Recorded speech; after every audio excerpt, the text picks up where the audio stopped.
This is Doug DeMuro, and today I'm going to tell you the story of the time that I rented a Mitsubishi Mirage on Turo. I paid triple the rental rate, and I have absolutely no regrets. Now, before I get started, one cool thing, I've teamed up with Turo to give away $1,000 in travel credits to one lucky winner. You can use it for your holiday travels or to test drive something special you've always had your eye on. To enter, simply follow Turo on Instagram and comment below with the dream car that you've always wanted to drive. Okay, so my Mitsubishi Mirage Turo story. I have a lot of Turo stories. I have rented many cars on Turo. Yesterday, I rented a car on Turo, Lexus NX in Vancouver. King Yin, thank you so much, it was perfect. But I have rented a lot of cars. And if you don't know what Turo is, I liken it to sort of like Airbnb for cars. You rent someone else's car instead of like a typical boring airport rental car. And there's a lot of reasons I use Turo. I'm not trying to be an ad, but I'm going to explain why I rent so many Turo cars. But number one is it's cool to rent cool cars. I've rented M3s and G-Wagons and all this stuff. And when you're going somewhere, instead of a Chevy Malibu from Enterprise with a stain on the carpet, how about a G-Wagon? But most importantly, the reason I do it is actually to save time. You fly into an airport now. It used to be you fly into an airport, you pick up a rental car at the counter, and you go out to the parking garage, you get in, and you drive off. Now, you fly into an airport, you land, you get your bags, then you take some sort of long shuttle ride, which is always incredibly nauseating, to a rental car area. Now you're out of the airport, you've been taken somewhere. Then you stand in line for 7 years so that you can go up to the front and have the pleasure of being offered a Nissan Sentra with a no smoking sticker on the driver's side window, and then finally drive off. I've had rental car experiences take an hour. And so Turo, the cool thing is most of the time you can kind of communicate with the person and be like, hey, will you meet me at arrivals at the airport? Or hey, can you just leave the car in the parking garage and I'll walk out and get it? And they usually do, and it's amazing. It is so much faster when they're on time. They're not always on time, but almost all of my experiences with Turo have been really fantastic. And so this Mitsubishi Mirage story actually has a lot to do with that exact thing. So the Mitsubishi Mirage story was 7 years ago, almost exactly. It was 7 years ago in November of 2017. It's amazing it's been so long. But it was back when the Tesla Model 3 was first coming out. And I say that because that was the important crux of my rental. It is almost impossible for me to explain to you how much pent-up hype there was about the Model 3. Like, Tesla has now become mainstream, and so the Model 3's around, the Model Y's around, you see all the Teslas all over the place. But at that time, Tesla had been limited to the Model S, the Model X, which were both luxury cars, and the Model 3 was like the first mainstream Tesla. And there was this enormous sensation. We hadn't yet found out that Elon Musk was insane, and so he had this huge cult of personality around him. The car had this huge following because finally the electric car was going to be sort of democratized. This was before the Mach-E, all these other electric cars that have followed.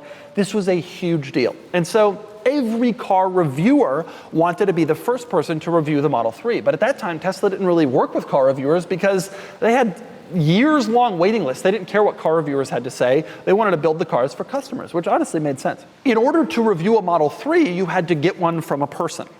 And the initial Model 3s were sold only to Tesla employees.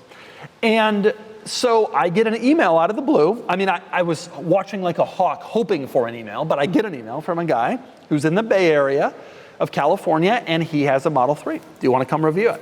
Now, at the time I lived in Philadelphia. This is a cross-country trip, but it is, again, impossible to overstate how much hype there was and how badly I wanted to be the first person to review the Model 3. And so I replied and I said, how's tomorrow? I'll get on a plane now and fly.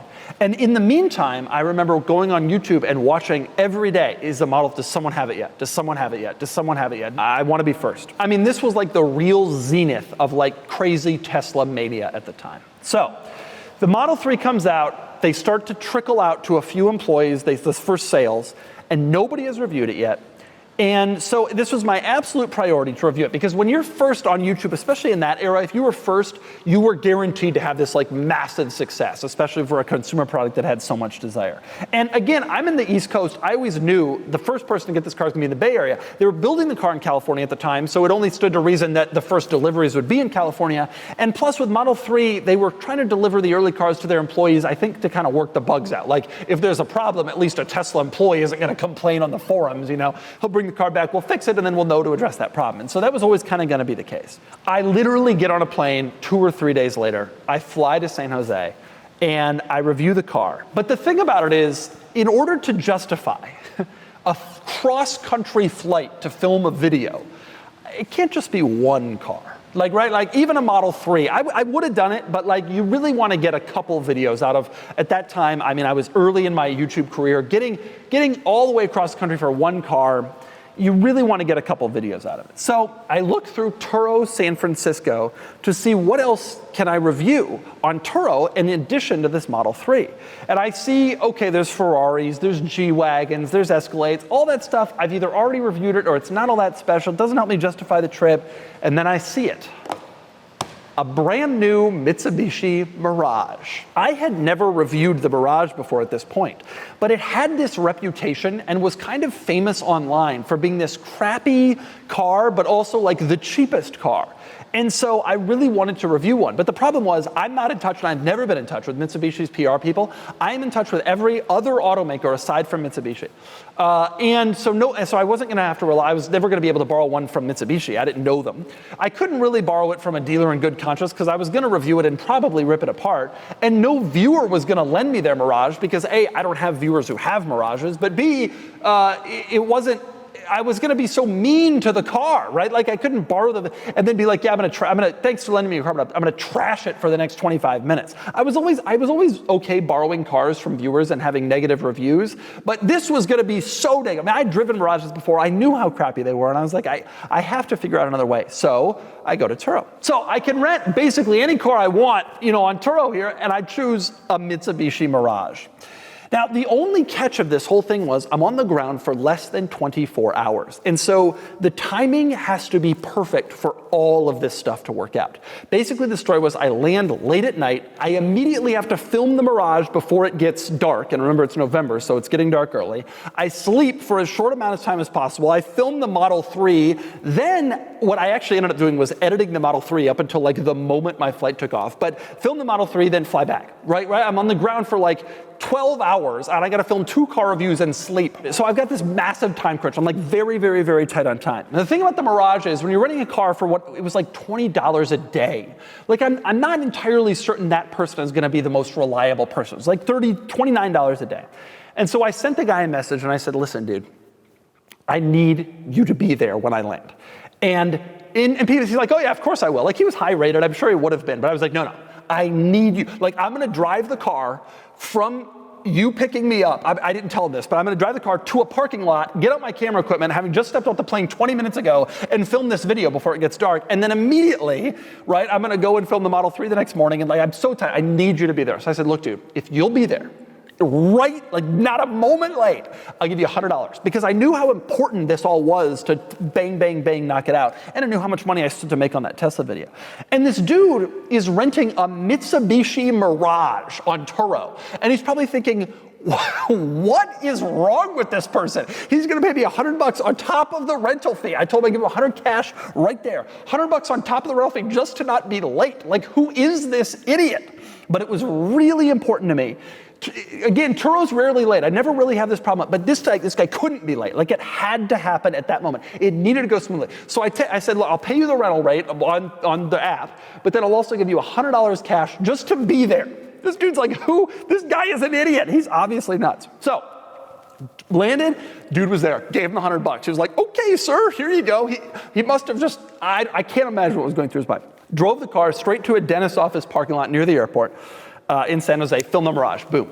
Immediately go to sleep, or I don't remember the exact set of circumstances. Maybe I came in on a red eye and filmed the Mirage first thing in the morning and then filmed the Model 3 in the afternoon, something like that. But whatever it was, immediately filmed the Mirage, immediately filmed the Model 3, incredibly tight, and I get it done. And I'll tell you something, filming a car like the Model 3 that has so much hype around it early on is terrifying because everyone will watch this video. Like everyone will watch this video. Everybody who's interested in the car, everybody who loves the car, everybody who hates the car, everybody who loves Elon Musk, everybody who works at Tesla. Like you have a lot of pressure in that video to really deliver a really quality product. And so being so tight on time is a little scary because it's hard to deliver such a quality product in such a tight timeline. I flew there, I rented the Mirage, I gave the guy the $100. I turned that Model 3 video around in less than 48 hours. I filmed it, I edited it. I remember I bought an extra night of a hotel room too, so I could stay until like 7 o'clock before my plane took off, just so I could edit that video. I got the video edited, and I was first.